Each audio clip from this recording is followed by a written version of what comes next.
So, money, money, money, capital. No, I mean that sincerely. And we're an adaptive, responsive community, aren't we? Right, here we go. We're adapting. So, money, money, money. It's where the rubber hits the road. It's where the shit hits the fan.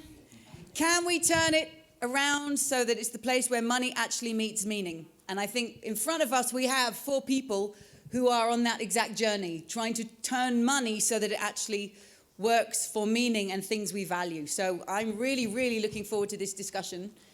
We have John Fullerton, the Capital Institute, Donna Morton from Change Finance, Woody Tasch from Slow Money, and Vince Siciliano from the New Resource Bank. So who's going to kick us off today? Who would like to speak first? Vince, fantastic. We're going to have around 7 or 8 minutes introduction from each of them, telling us about what they do, and then we're going to have a discussion.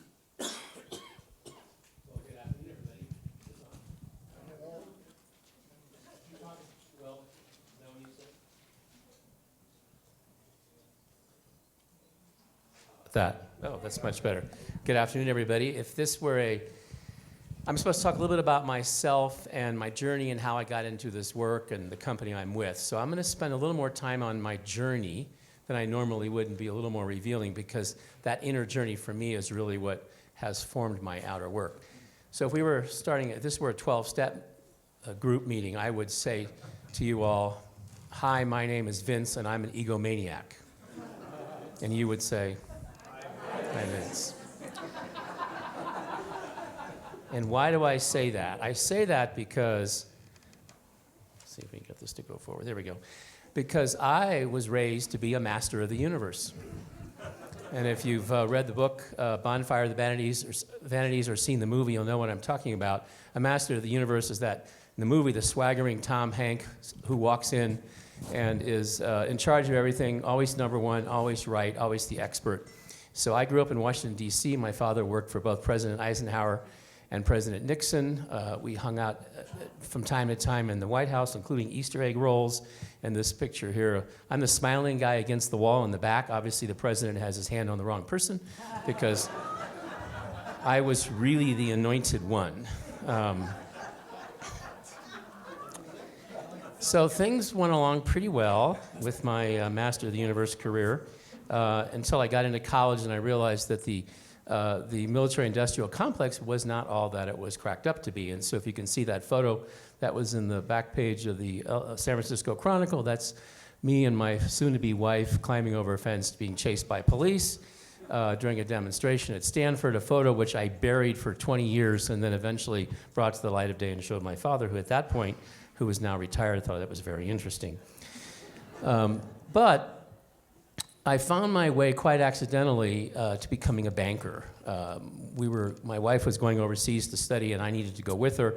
I needed a job. My father ran a company that was a major client of Bank of America, and he called up the chairman of the board and said, hire my wonderful son, which they did. And I was what they called a legacy hire, meaning that I was not qualified. I was there because somebody knew somebody. However, it's 40 years later and I'm still a banker.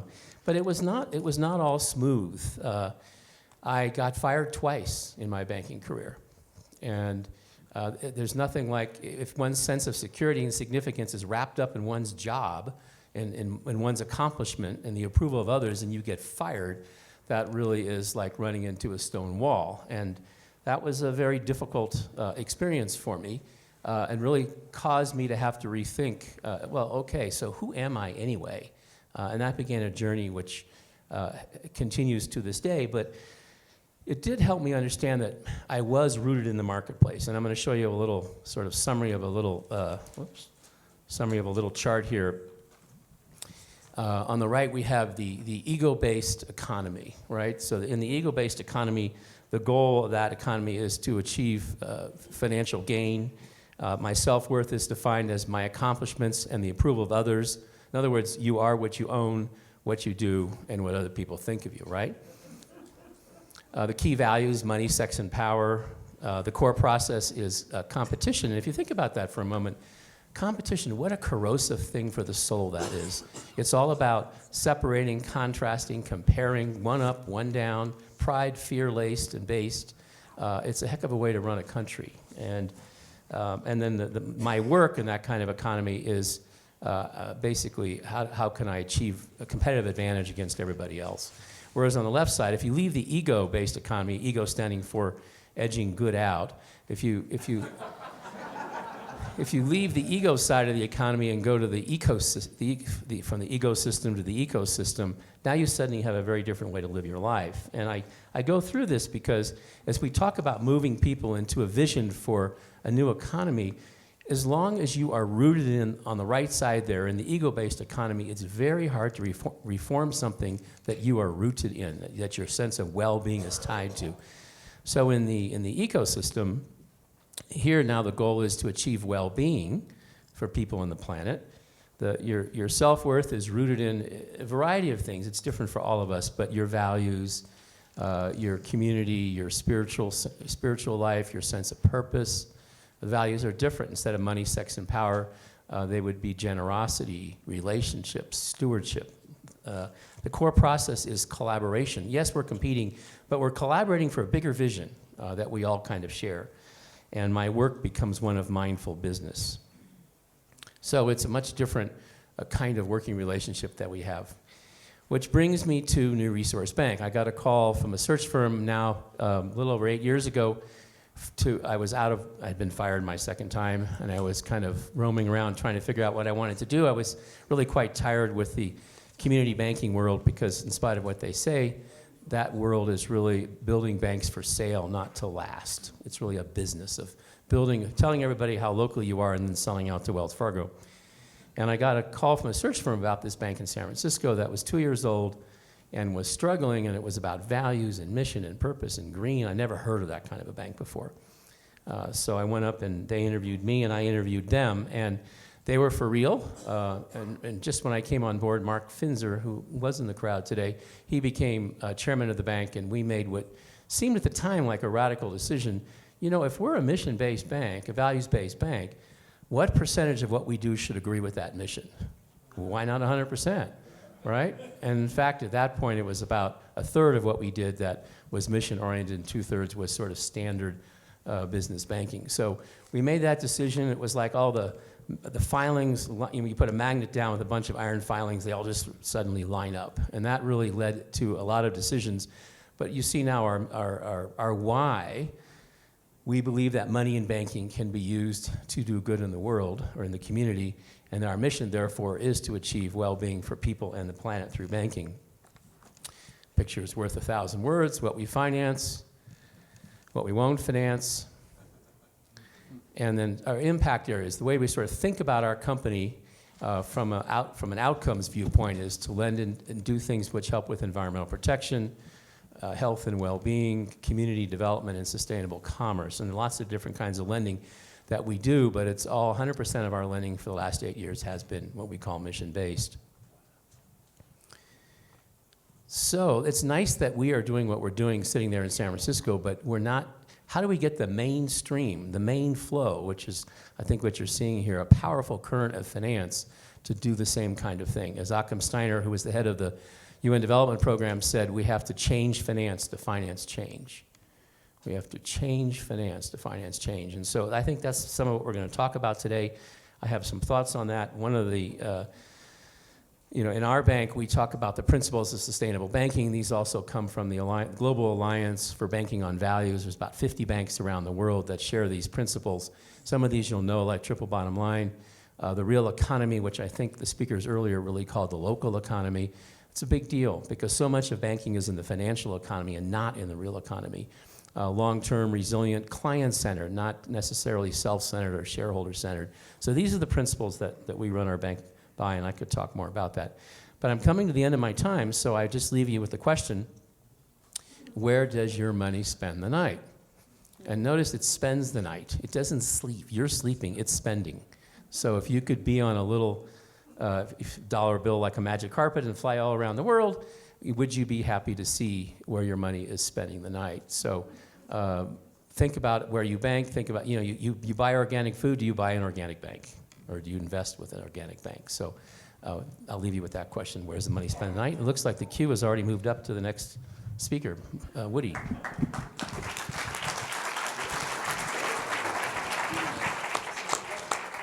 Thank you, Vince, and thank you for being so succinct and giving us such wonderful ideas. Here we go, over to Woody.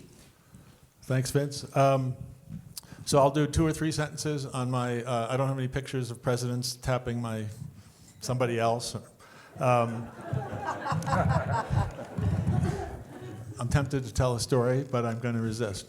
I was a very small-time venture capitalist in New York in the 80s, meaning I was the junior person in a $10 million venture capital fund in 1983. And even then, $10 million was a tiny fund back then. Now it doesn't even that doesn't exist anymore. Then I was treasurer of the Jesse Smith Noyes Foundation for most of the 90s, which was at the time I joined them a $60 million, 50-year-old family foundation based in New York, but one of its major grant-making areas was sustainable agriculture. And even as late as in the 90s, giving away $2 million, it was one of 3 program areas. The foundation gave away about $6 million, $5 million a year. About $2 million of that went to sustainable agriculture, which made us one of the leading grant makers to sustainable agriculture in the United States. Pretty pathetic in many ways.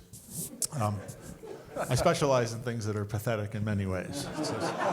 I've tried to turn it into a virtue. All right. Then I went from there. Oh, and when Vince mentioned the 100% mission alignment, that's a cue to say, at the Noyes Foundation, we created an investment policy that said, to the extent possible, we should use 100% of our assets, that the investments of the foundation, of the 60 million, should be completely aligned with the philanthropic purpose of the foundation, which in 1993, when we did that, was pretty radical. It's still somewhat radical. Then it was really radical. And I consider that just kind of a litmus, talking about changing finance to finance change. I mean, think about it. We have whatever it is, $700, $800 billion of philanthropic assets in this country. It is still a radical conversation to try to move 2 or 3% of those assets to align with the mission of the foundation. That is still a radical conversation. That's also pathetic, which is not a criticism of any one foundation or anything. It's just pathetic on us. We're all part of it. All right. And then I had the pleasure of running something called Investor Circle for 10 years, which is and there's a few members here in the room I see, who it's triple bottom line or green angel investing, trying to do everything we're talking about here, but as angel investors. And it's been around for, I don't know what now, 35 years maybe, and maybe it's up to, somebody tell me, $300 million of financing or some number, something like that, and maybe a couple 300 deals maybe, something like that. Yeah, so it's somewhat small scale by institutional standards, but by angel standards it matters. And then I left that in about 12 years ago now, I guess, and I wrote a book about slow money without intending to start anything. So I'm only doing this as a journey of, let's say, me changing while I was trying to change finance, while we were trying to change finance change. And slow money is now, I have 5 or 6 slides, and I'll just run through them quickly. They're pretty self-explanatory. We've done 5 meetings like this around the country since we started in 2009. That meeting was our last big one. It was in Louisville, Kentucky. We had 800 people in the center for I think that's Joel Salatin speaking at the panel, for those of you who know superstars in agriculture. So we get together. So slow money is as non-fiduciary of an intermediary as possible. I'm not going to say as ever there was, but we're trying to avoid fund management. We're trying to avoid taking other people's money. This is about groups of people taking your own money as directly as possible and putting it into the local food system, just to go to the bottom line there. And we do it in a variety of ways, sometimes large meetings, sometimes small meetings, and this was last year in Boulder, about 10 miles from here at a farm called Lone Hawk Farm. And we're doing another one of these in the fall. And so it's as much about social capital as it is about financial capital. That's like equal measures. The social capital is not added on at the end of the financial capital. It's right there all the way through, which makes it very inefficient and occasionally beautiful. This is where we're doing it, meaning we have little nodes all around the United States. We just found out, we just added Australia yesterday because we just found out after about 5 years of conversations, Australia is having a kickoff of an investment co-op, a slow money investment co-op in Australia. And this is the dollar flows. Again, a skeptic looking at this, and there are many skeptics. In fact, we're sometimes skeptics ourselves. would say this is a lot of aggravation to move $60 million into 600 deals over 6 or 7 years, right? It's like, are you kidding? But we're not kidding. Or we are, it's one of those. And the last slide is what we're doing now in Boulder. It's called SOIL, Slow Opportunities for Investing Locally. We have to give gratitude to the name for our friends Arno and Marco in San Francisco who came up with that little acronym. They're part of Slow Money in San Francisco. And in this particular one, I just want to pause on this for a second. This is, to me, one of the more interesting things that has kind of popped out of our work. That 632 deals and the $57 million is just lots of individuals figuring out how to just get some of their money into a small food enterprise. This is everything from small organic farms to processors, distributors, farm-to-table restaurants, retailers, anything that is trying to move, if we use the language of today, into regenerative agriculture at the local level. We don't tell people what to do or even how to do it. So the search for some level of efficiency in that wildly inefficient decentralized thing that I just described to you has led us to test a few models, and this is one of the models we are now testing. What is it? It is people putting in donations of whatever amount from $100. And before I give you the numbers, I'll just say we've been doing this for 2 years over in Carbondale, which for those of you who aren't from here is several hours into the mountains. And it's the Roaring Fork Valley and the North Fork of the Gunnison River. There we have 27 people who have contributed a little over $200,000 in amounts ranging from $100 to $80,000. One person, one vote. The $80,000 person is sitting next to the $100 person, one vote. And based on majority vote of people in the room at the meeting, we're making 0% loans to small farmers and other small food producers in those valleys. We've only done 7 loans so far. It feels great. And we'll see where it goes. It's taken us a few years to get that going, and now we're starting it in Boulder under the name SOIL. And we do have a few members of SOIL in the room, just a few. We're not really in motion yet. We kind of announced it last year, and we are just getting in motion right now. We've got about $80,000 from 12 or 13 people so far just to get us going. And the hope is here, if you just think about it for a second, if you think about finance, this is about changing finance. If you think about investing as being NPK fertilizer, it's synthetic stuff that you add into an enterprise to get it to grow. And if the emphasis is how do we get it in there so that it can grow as fast as possible so we can get it out, it becomes a very mechanical process. This is more like compost. This is, and I know that's both a metaphor, but it's kind of real. It's like we're trying to go slow and put it in a way which does not artificially change the growth trajectory of the enterprise. And in our case, we're very concerned about slow, small, and local. I should say that before I put the microphone down, which is a complicated thing sometimes because you think, oh my gosh, that you're not going to have any system change from all this little decentralized, slow, small, local stuff. And I would say that it might be true. But it also might be true that you have to have that in order to get to system change. And since none of us actually knows which of those is true, I would say we need both. And so we're just focused on the slow, small, and local part. And it seems to me if we're going to do that, we have to change finance because we want the money to go in a way that allows things to stay slow, small, and local. So if you just do a little math on this, if you got several $100,000 a year or $500,000 a year in a fairly small defined area to go into small food enterprises, and you kept doing that every year and you did 0% loans, eventually you would have a pool of quite a few millions of dollars and hopefully have thousands of local people involved in rebuilding local food systems. So that's the hope for that. I would say, direct some of you to this. We have these on the table in the back there, outside. And this is just a document that has the voices of maybe 75 either farmers, investors, or food entrepreneurs who have participated in Slow Money from around the country in their words. And I think that's more than enough for the moment.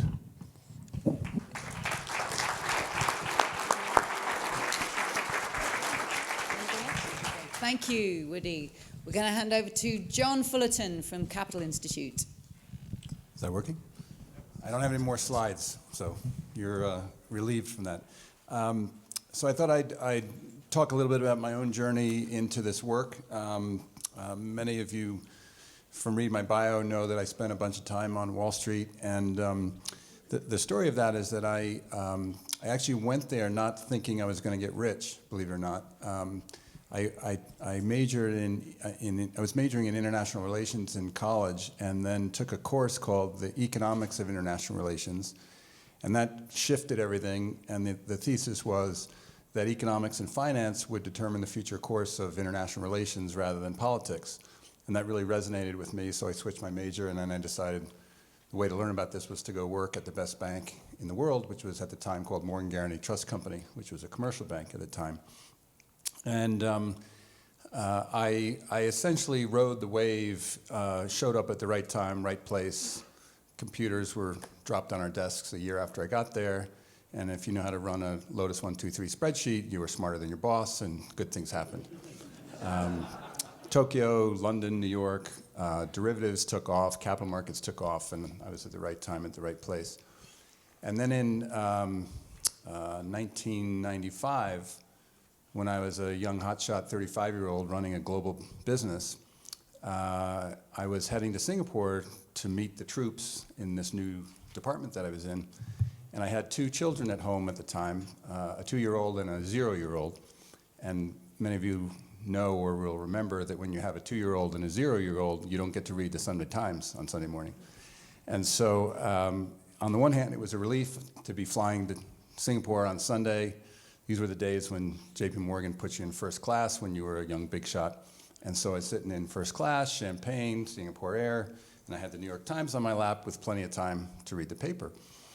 And I should have been happy, but it happened to be Father's Day, so I was kind of miserable for being in the plane and wondering what the hell I was doing. And I looked down on the newspaper, and on the right-hand, column 1, there was a story about the how corrupt and inefficiently managed and screwed up the low-income housing system was in the United States.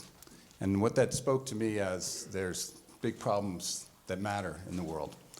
And on the left-hand column, there was an article about Walter Annenberg, who became famous because he decided to give away his fortune, which, kind of to Woody's point, that was, I think it was like $350 million, which in those days was like $35 billion. And or at least $3 billion. And so the article goes on and interviews the people that received the big gifts. And they were universities. They were, USC and I think Brown. But the last one was a nursery school. And there was $50 million left for the nursery school. And so they interviewed this woman who was the president of the nursery school. Oh, wow, what are you doing with $50 million? And she was very polite and politically correct, but she basically said, I have no idea what to do with $50 million. And so what struck me about this story was that this was the American dream. Walter Annenberg is our hero. He's an industrialist, media executive, big success, all the money, all the power. I don't know about all the sex, but he was kind of our model of success. And what it spoke to me is that, with all due respect to Mr. Annenberg, by the time he got to be a big shot philanthropist, he didn't really know what to do with the money. And he gave $50 million to a nursery school that didn't need it. And yet there were all these big problems that needed to be solved. So I kept that newspaper. It's in my drawer at home. And I quit the bank that day, metaphorically. But I knew I was leaving that world that day because I didn't want to be that. And that wasn't my idea of the purpose of my life and success. And it took me, I think, 3 or 4 years after that to summon the courage to actually quit my job. And that was thanks to a merger with Chase, which vested my stock options and made that a lot more comfortable to do. But really, my journey started on that airplane ride. And it's still very much a journey. It took me, so I left in 2001. I experienced 9/11 firsthand, which puts me into sort of a very deep, kind of deep think period. And I started reading books and discovering system science and the ecological crises, and ultimately concluded that the root cause of all these problems was the economy, and what drives the economy is finance. So I very much subscribe to the idea that we need to change finance to finance change. And I set out to launch the Capital Institute. After the financial crisis, I then had the courage to launch Capital Institute, having no idea what it was going to be. But the idea was to transform finance for all the reasons that we now understand. And after spending probably the first 2 years thinking about what that means, I concluded that you can't think about and understand how to transform finance until you have a clear idea of what an economy needs to be. Because, to my little flip chart, finance needs to be in service of an economy embedded in society, embedded in the planet. So that's a long-winded journey on how I got to this work at Capital Institute. And along that way, I wandered in, I like to say I wandered in out of the cold to Investor Circle and met Woody Tasch. And he made one of the profound teaching moments in my journey, which was food is ground zero for sustainability. That was on a walk on Martha's Vineyard. I don't know if you remember that. And so I've become very interested and passionate about food, water, soil, and some of my own impact investing, we now call it, is focused around those issues, which I'll talk about. Thank you. Donna, yes. So I'm sorry, you're not free of slides. And I want to thank all my other panelists for saying the words change finance. And I didn't pay them. Hunter, did you pay them to say change finance? So I think there's a few slides. Can somebody pull up? There's like a big piece of art slide, which I'm starting with. But before I get started, this is a very Canadian thing to do, so stay with me. But it's important in my culture and in my own belief system to recognize the traditional territory of the indigenous people of this place. And so I want to recognize the Utes and the Apache, the Comanche, and the Arapaho people whose land this was and is.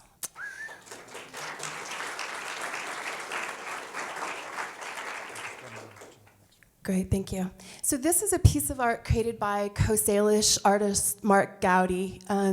He and I were doing a research project trying to consolidate global teachings from indigenous peoples about the economy.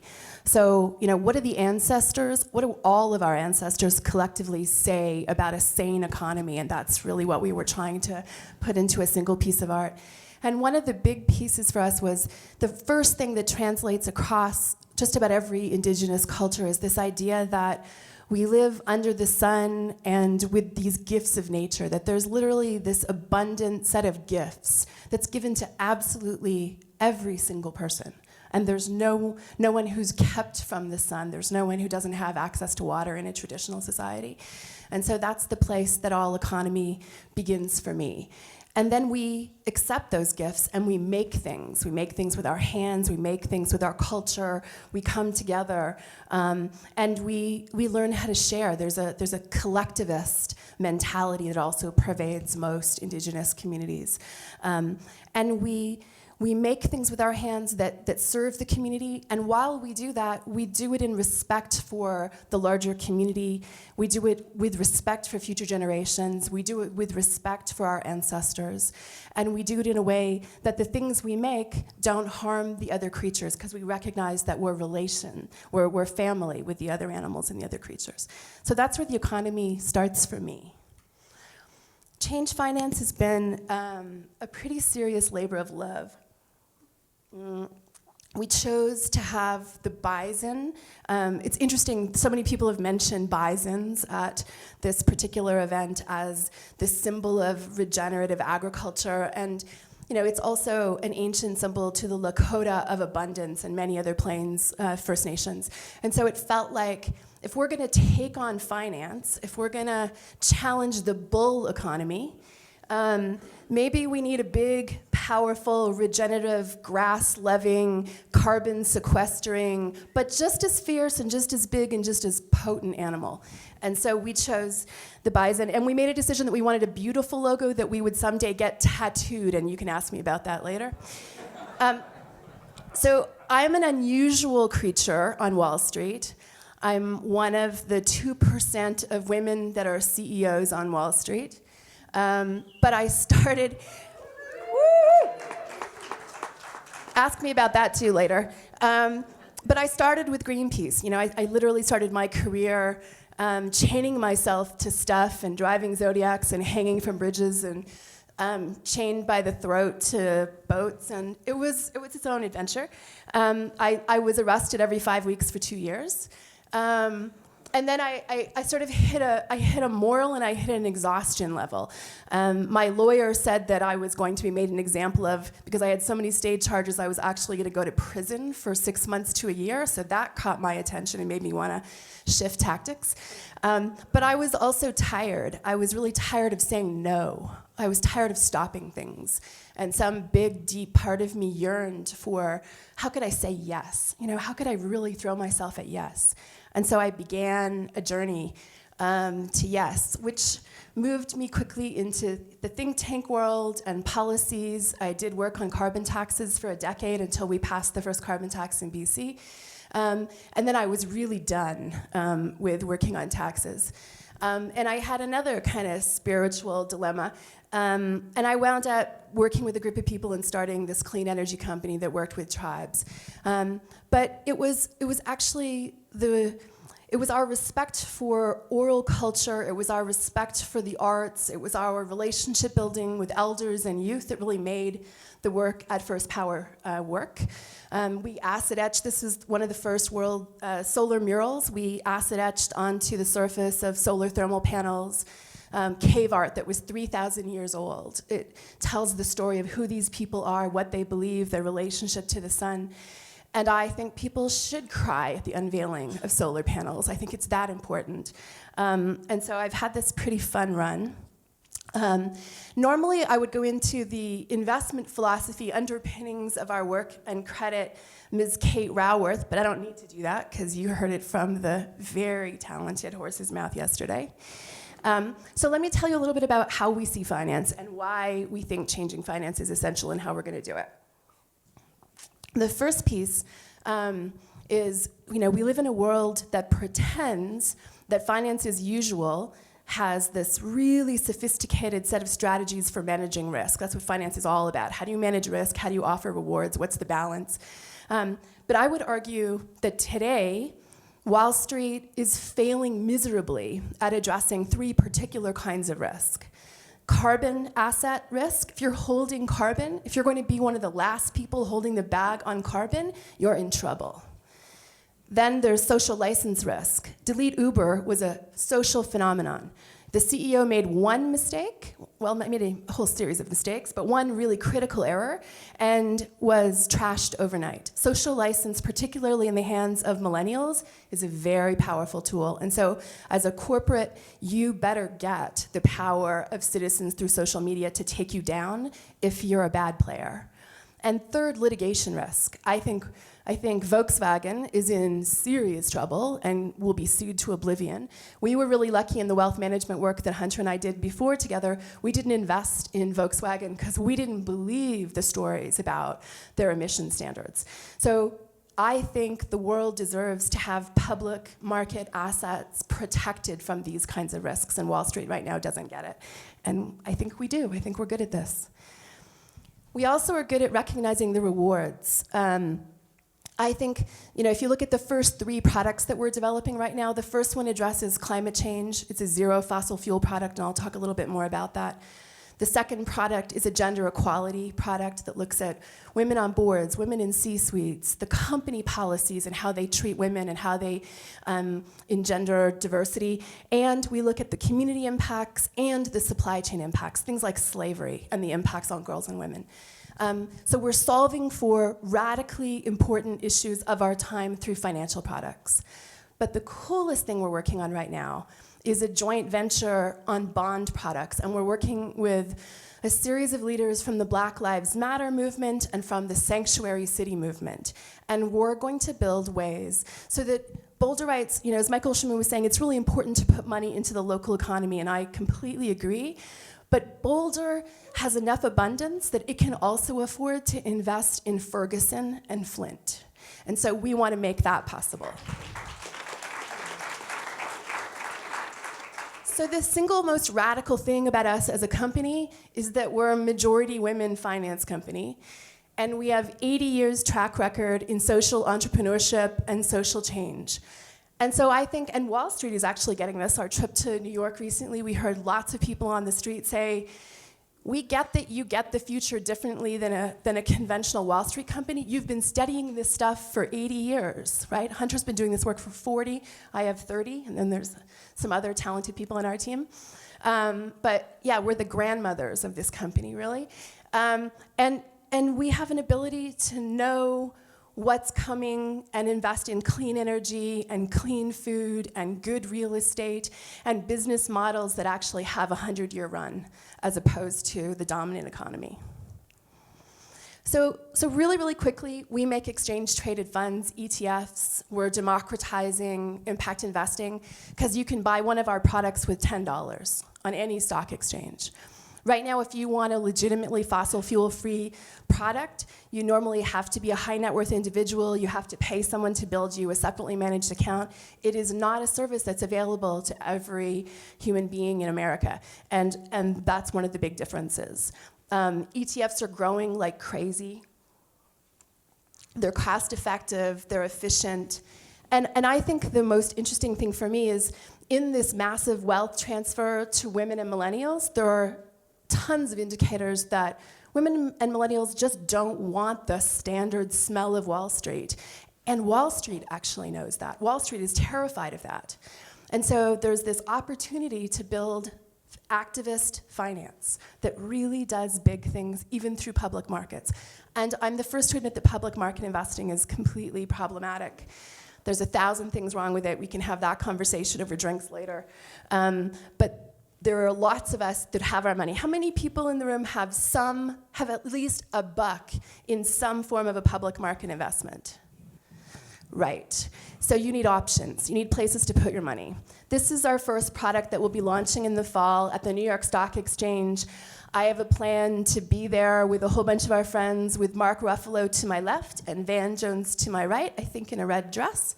And we're gonna change the way people see finance and throw a much better party than a conventional ETF launch party would ever have. But this is our first product. It's zero fossil. And Hunter and I were part of a group that worked with Andy Bayer's As You Sow organization to define what zero fossil means. And Hunter said over and over again, I'm sorry, but zero fossil means zero. Fossil free means free. And the products that are claiming to be zero fossil or fossil free right now actually have somewhere between 2.6 and 7% fossil exposure. So what the heck are you saying? So we're gonna put the first zero fossil product into the market in the fall. And like I said, we're working with really unusual allies. We can't do this work without social change movements, the climate movement, the divestment movement, the women's movement, the No DAPL movement, and the activists from Standing Rock, the Black Lives Matter movements. These are our people. These are the organizations and the movements that we need to have come behind us, just like we're coming behind them and trying to solve for these problems. The last thing I want to say is, we're in this really weird moment in time. The Trump administration, I think, makes financial activism maybe one of the most important strategies we have available to us. I'm a policy wonk. I love policy. I loved carbon taxes. I'd love to be, working with people on ending subsidies to fossil fuel. I'm sorry, but the policy arena right now ain't a sexy place to play. There's not a lot of sanity that is going to happen over whatever 2 or 4 year time frame the United States is looking at, whereas I would argue we can put our hands on Wall Street and do really big, powerful things, and so we need to. The last piece is, I think the single most important thing I've learned is that genius, creative, entrepreneurial genius, resiliency, is maybe even more abundant in places that struggle. If you're brown, if you're poor, if you're gay, if you're a woman, you've learned things about how to survive and how to be creative and how to be resilient. And we need to gather up that intelligence. And we need to do it much better than we do it currently. Finally, just like I said, genius is distributed evenly all over the world. Access to capital is not.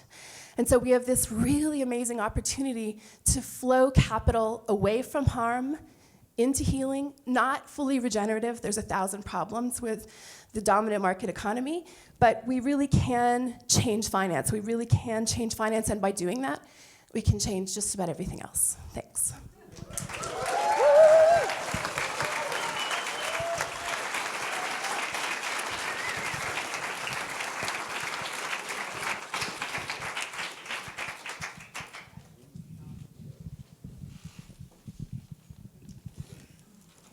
Thank you to our 4 speakers for their fantastic stories. We've heard how an egomaniac transformed into somebody who was 100% mission-driven finance, how a 1980s venture capitalist invested in slow, donated local money for the food system, how Epiphany in first class led somebody to regenerative economy, and how a Greenpeace radical is now one of the very few CEOs on Wall Street. So we have an amazing group of people on incredible journeys.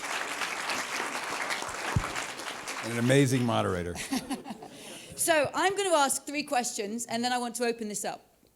I'm going to ask first a question about this world of finance that you're creating. Then I'm going to ask you another question about the world of finance that we're trying to transform, just so you know where we're going. So on this world of finance that each of you is creating and helping to make real in the world, what are the values that bring people to you? And what are the values, they may be the same ones, what are the values you speak to when you are trying to bring more people into that community?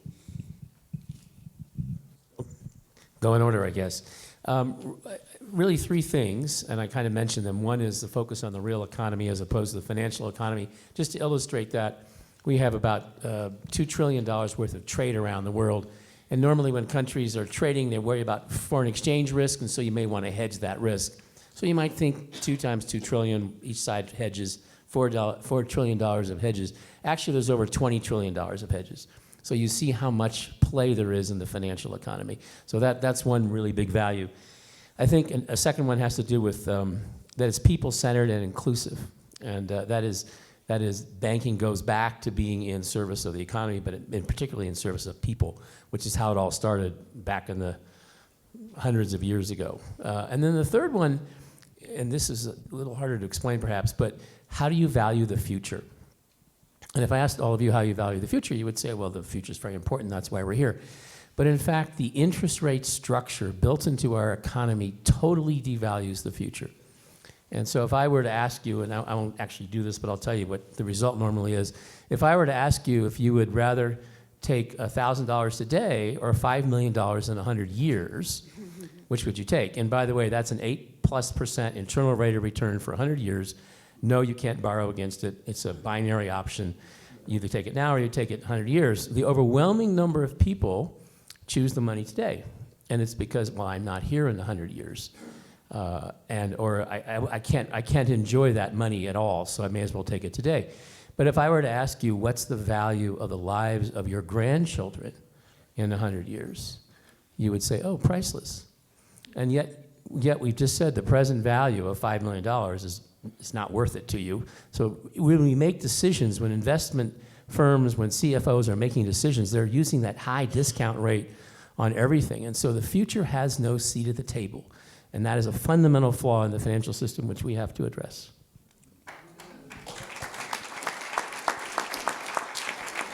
So one way to address that is by slowing down, right? I mean, no, I'm just to carry the thought.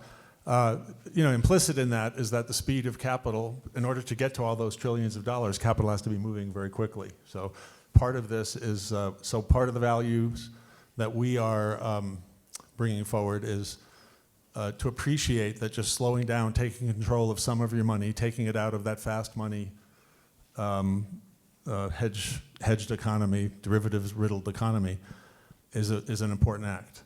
And the values that brings into your life is it allows you to connect more to what you're doing and to the people that you're doing it with. And that's why food is so important, because that's a connector. So that's obviously one of the most profound connectors, taking the food that someone else grew and putting it into your body. So, connection, slowing down, community. I just mentioned the soil is a big part of what we talk about all the time. It's why we were so happy to get that little funny acronym for what we're doing now. Because the soil, if you talk about sense of place, that's another one that I was thinking of while you were talking about the trillions zooming around the planet. I think most of us feel somewhere between mildly and extremely disoriented, and we feel disconnected from one another and from even the places where we live. And the thing that disconnects us from the places where we live and from one another are global markets. As far as I can tell, that's one of the things. There are many, media and other things.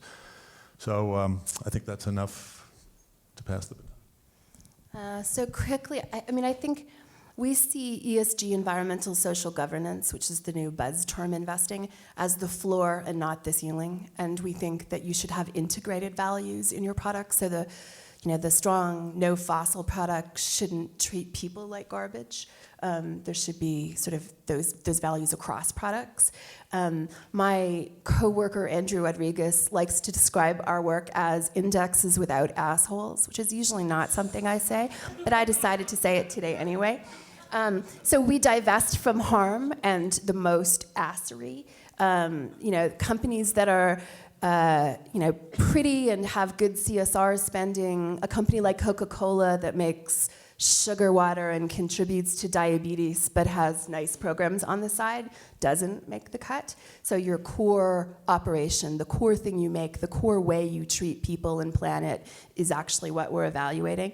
And the last thing I think that's really important is I believe that the who changes the what. So in building a finance company that is women and millennials for women and millennials, there's a whole bunch of inherent different ways of seeing embedded into what we do. We really are doing things differently because of who's in the room. And none of our investors are monsters. There's 3 of our investors here today, and they're beautiful people. So we don't take money from jerks. Is that a value? Absolutely. So it's tough to go last on a question like this. So, I mean, everything that was said, I endorse. I guess the values that I think are at the heart of finance or fixing finance would be truth, integrity, trust. And I also just want to echo what Vince talked about in terms of this distinction between speculation and investment. I think we use the word investment when we're talking about speculation, so we've normalized it. And probably 80% of the flow of capital now, the big flow, is speculative capital, including a lot of what Fidelity does. I mean, trading stocks for quarterly annual returns is speculating in stocks, it's not investing. And that doesn't mean speculating is all bad, but we just need to be, if we're trying to transform the economy, we need to get clear about the real investment flows. And those happen primarily by big companies, big governments, and pension funds and sovereign wealth funds. And so we need to get clear about the flow of capital that really matters. Which doesn't say that slow money doesn't matter, because that is building the intricacy at the root level, at the cellular level. So I totally agree with what you said. So it's a both end. Great. Okay. So in my explorations of reinventing economics and the economy, here's a psychological drama that I think we are facing today. 21st century regenerative designers, be they redesigning soil and food systems or buildings or products or companies, but those with a regenerative design mindset speak with the idea of how many benefits can we layer into this so we can give some away. That's what I hear again and again. Donna just said it. Boulder's doing so well it can give some to Flint and Ferguson. That's how many benefits can we layer into this we can give some away. But 20th century finance says, how much value can I extract from this? And to me, that's one of the great psychological face-offs that we are facing now, the clash between those paradigms. How many benefits can we layer into this so we can give some away? How much financial value can I extract from this? So that's the financial system that you guys have walked away from, and you're creating something new, but it's still there. And we've heard from many people today who are facing that financial system and speaking to that tension. How is this going to change? How is this going to shake out? What is going to happen? I'm going to go this way this time. Go, John. Boy, I wish I had a punchy, easy answer for that.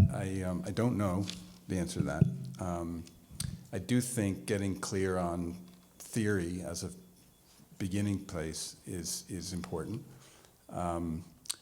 I think the principles, the regenerative principles that I have sort of fallen in love with are a guidepost. And so if you start with right relationship, the major corporations of the world dominate the global economy. And most of them are public companies. And because of the capital market paradigm, there's been a fundamental break between the relationship of asset owners and companies. So the pension funds that we have our pension fund in don't invest in companies, they invest in funds that speculate in stocks. And so when Paul Pullman wants to do the heroic work that he's doing, he's exposed to a short-term opportunist, essentially hedge fund, which is this 3G Capital, who basically wants to come in, buy the business, extract some value, and move on, which has nothing to do with the long-term mission of Unilever. And if Unilever had real investors who really owned Unilever as opposed to short-term stock speculators, Paul Pullman could go to his owners and say, here's why it makes no sense to sell the company today. Here's what we're doing. We're on a mission, and it's important to the world. And by the way, your financial returns are fine, which is the story. Until we break this capital market paradigm, which means pension funds and sovereign wealth funds dropping modern portfolio theory and all of the flawed framework that they invest their money by, we can't break that cycle. Great. That's the rest of your lifetime project, by the way. Your lifetime, John, your lifetime.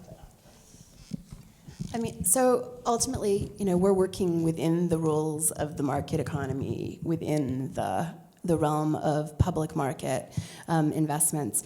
And so in many ways, we're taking the Russell 1000, scrubbing it down to the best 100, and in some cases, the best of the not bad.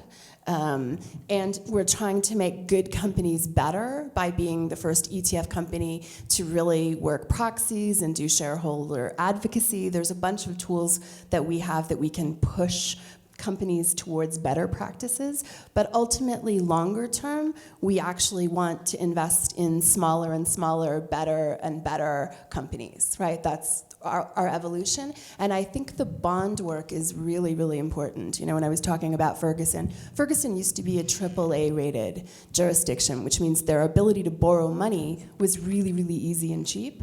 They're now junk bond rated.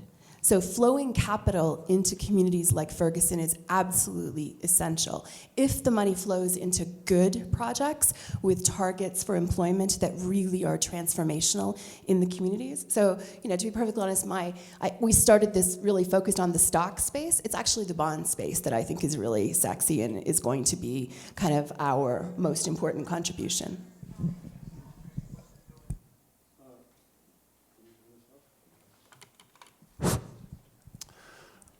How many people in this room have read Wendell Berry's The Unsettling of America? Oh, that's more than I thought. That's good, but still only maybe 25% at the most. Okay. How many people here have read E.F. Schumacher's Small is Beautiful? Well, I honestly wasn't planning to do this, so this is not, you do not represent the American public. I'd just like to tell you that. How many people voted for Donald Trump? Yeah, how many people here voted for Trump? Come on, we're all friends. It's okay. It's all right. So the reason I went there, because I know in a short period of time there's a certain amount that we can say, and there's going to be a high degree of synergy here, or sympathy between us in terms of values. So I think here's how I think and feel. We, whoever that is, know what the right thing to do is. We already know what the right things to do are. We just don't know, we don't quite have the guts to do them for a variety of reasons. We're hooked, we're complicit. Now I'm doing warmed over Wendell Berry. We're complicit in the economy that we wish to change. Why are we complicit? Because we have our money invested in things that we wish it wasn't totally invested in, but we need the money. That almost sounds like Woody Allen too, somehow. Somehow. So that's what this is all about. So I would just say, without elaborating on that anymore, if you haven't read Wendell Berry's The Unsettling of America, which was written in the 70s, go read it. And I would even say, if you have read it, go read it, because I just happened to pull it out and start reading it again the other day, because I'm working on something myself, and was completely blown away by how much that I thought I was thinking for the first time that I actually borrowed unintentionally from Wendell Berry. So seriously, a very important book.